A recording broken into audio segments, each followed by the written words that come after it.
Ashlee Simpson once stood in the shadow of her sister Jessica, but for a moment she surpassed her, topping charts and selling out arenas around the world.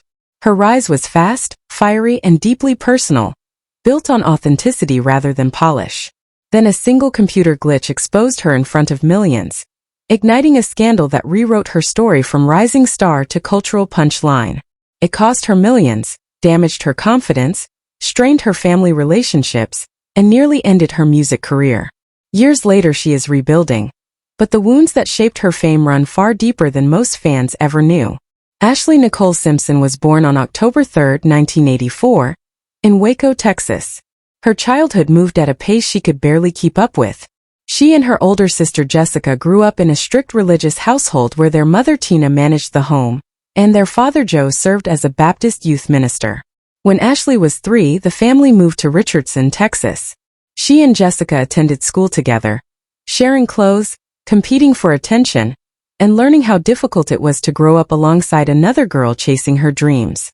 Her parents demanded discipline and perfection, pushing Ashlee into ballet at age 3. She trained relentlessly, her body becoming controlled and graceful, even while she struggled privately to understand her emotions. When she was 11, Ashlee begged to audition for the School of American Ballet in New York. She was too young, but Joe pushed until she was accepted, making her their youngest student ever. Alone in New York, surrounded by dancers who had trained their entire lives, she felt pressure seep into her bones.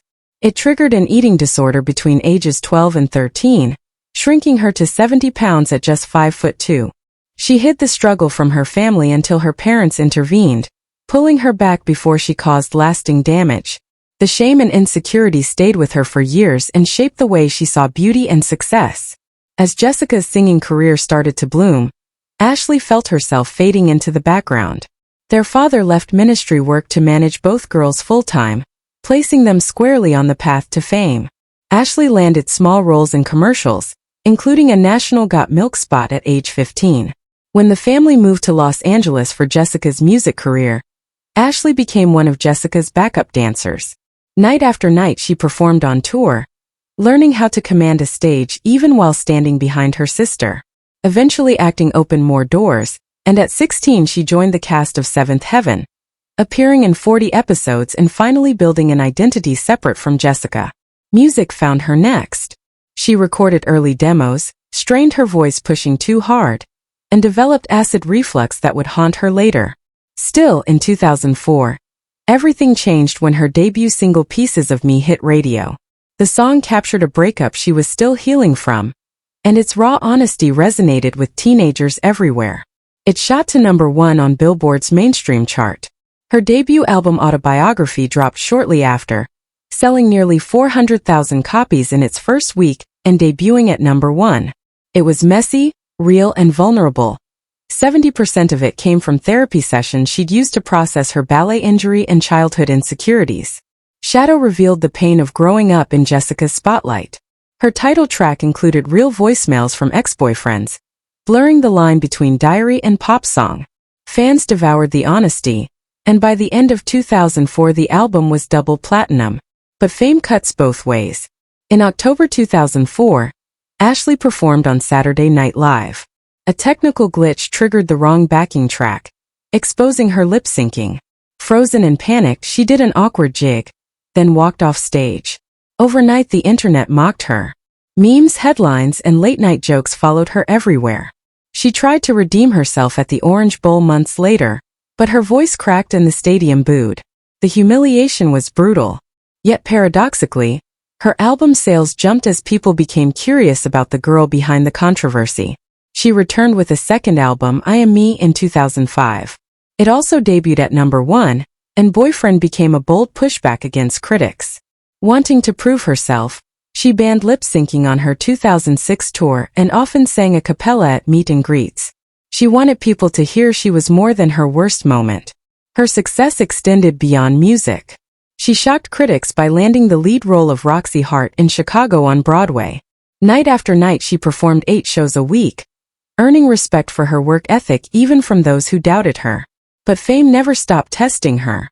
Her 2005 film Undiscovered was a critical disaster, earning almost no money and receiving a 0% rating on Rotten Tomatoes.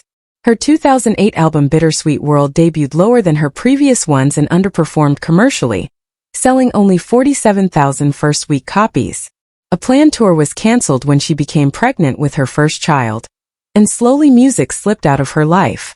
She stepped back to become a mother and disappeared from the spotlight for over a decade, burnt out from scandal, scrutiny, and the pressure to constantly defend her talent.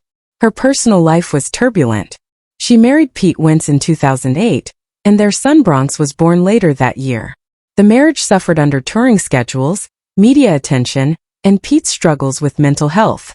They divorced in 2011, and Ashlee gained primary custody of Bronx. Family life around her fractured too. Her parents divorced in 2013 after 34 years of marriage. Rumors and controversy surrounded the split, and Ashlee eventually pulled away from her father professionally. She kept her relationship with Jessica strong despite everything happening around them. In 2014 she fell in love again, this time with actor Evan Ross. They married in a private ceremony at Diana Ross's estate, with Diana performing Endless Love at the reception. Ashlee had 2 more children, Jagger Snow in 2015 and Ziggy Blue in 2020, and lived a quiet, private life for years, healing away from public judgment. Everything changed again in 2025. On June 3rd, she announced a Las Vegas residency celebrating the anniversary of I Am Me. Tickets sold out immediately, and fans packed the room to see the woman who once fell from pop royalty stand tall again. She shared stories, old photos, memories, and pain, reclaiming the narrative that had once been taken from her. By late 2025, the residency had grossed around $2 million, and she teased new music inspired by motherhood. Jessica attended the shows proudly, and whispers began about a potential family documentary. This time when the SNL scandal resurfaced, it wasn't to mock her. Ashlee finally spoke openly about how she hadn't wanted to perform live that night, but was pressured anyway. When the track malfunctioned, she was humiliated for something she didn't control. Years later she connected her experience to conversations around consent and boundaries in the entertainment industry, encouraging young performers to trust their own no. What once felt like the beginning of the end became a story of resilience. Ashlee Simpson's journey is not simply about fame won and lost. It is about a girl pushed into greatness too early, a young woman judged for mistakes she made under impossible pressure, and a mother who walked away to find herself again.